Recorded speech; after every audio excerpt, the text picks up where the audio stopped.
Bu seni aynı yerde son bekleyişim.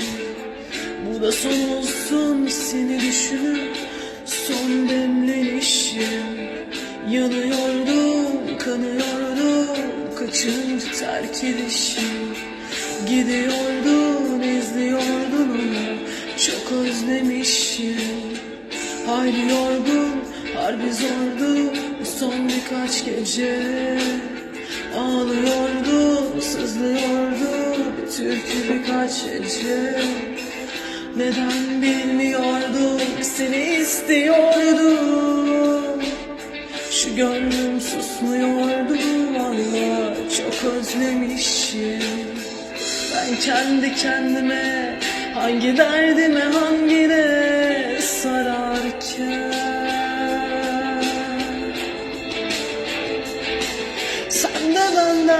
sen de benden hem de böyle severken ne olur gitme.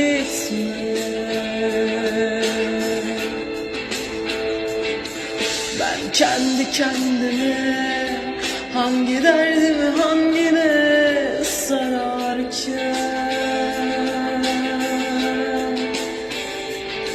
sen de benden hem de böyle severken